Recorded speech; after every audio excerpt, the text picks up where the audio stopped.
Hi everyone, it's Tonya, and I wanted to share a little tip with you guys. When I was working on my Graphic 45 design team projects, I needed some blue glitter in a bad way.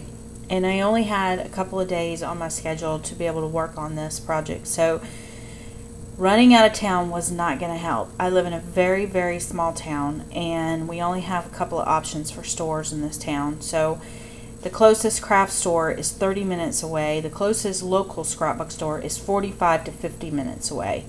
So I really had to step outside of my box and utilize what I could find locally. And sometimes I think that helps with the creative process, and sometimes I think it might also hinder the creative process. But as you can see, I think I did a pretty good job. Look at how much these little guys shine. Love it. Okay, so this is what I did.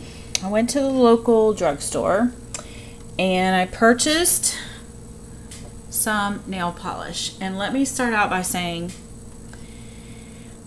I'm not sure of the acid-free quality of this because it is an enamel-based paint, but I am pretty confident that it would be okay, especially like on cards or something like that. And I used mine on cards.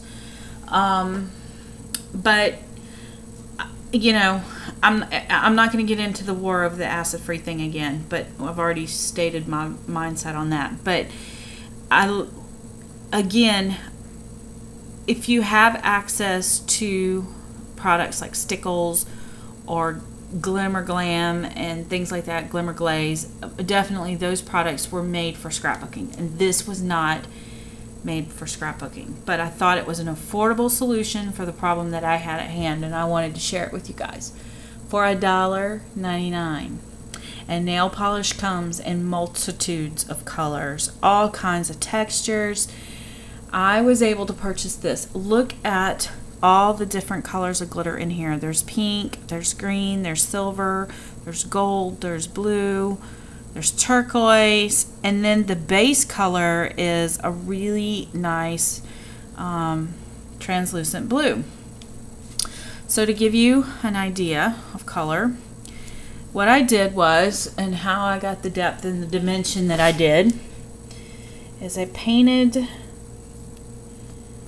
just like you would your nail. I just put a very light coat of nail polish onto my flowers, which in my project for Graphic 45 I was not doing flowers. I was doing something totally different. So I had to kind of play around with it, but I really think these flowers remind me a little bit of either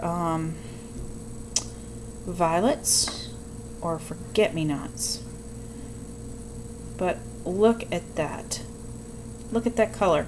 Now what you're seeing on the tip is actually a bleed through from where I did the shadowing on the back side of it. And I'm going to let that dry a little bit, and I'm going to come back with one that is already dry and show you what I did.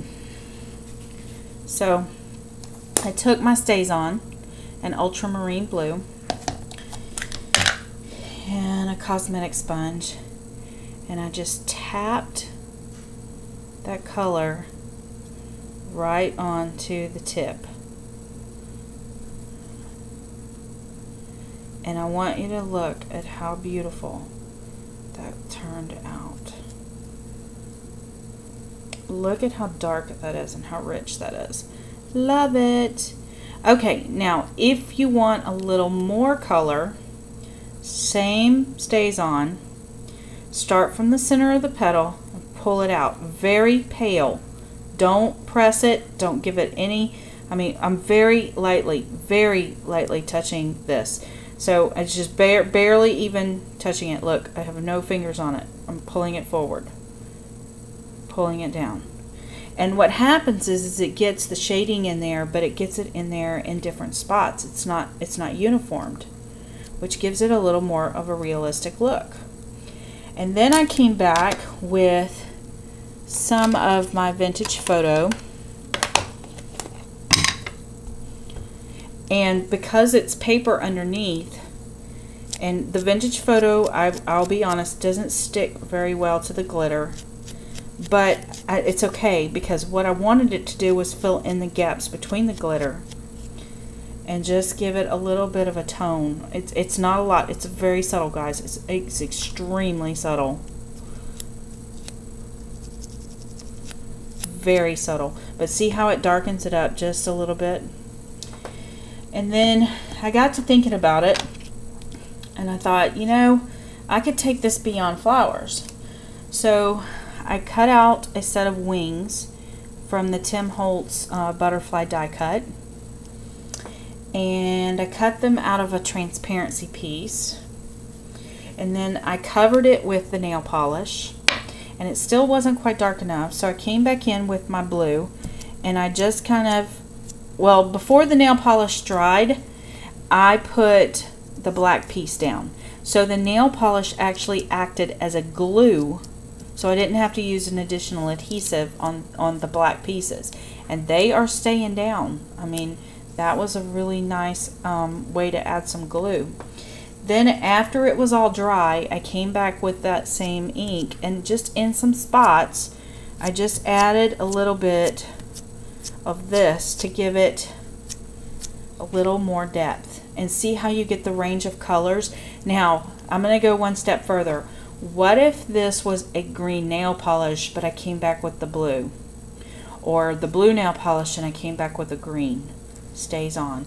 It would look so iridescent and realistic. So anyway, there's my tip for today. Get outside of your box, go find some products that you wouldn't ordinarily use, and see what you can come up with. So thank you guys for watching, and I hope you've enjoyed this tutorial.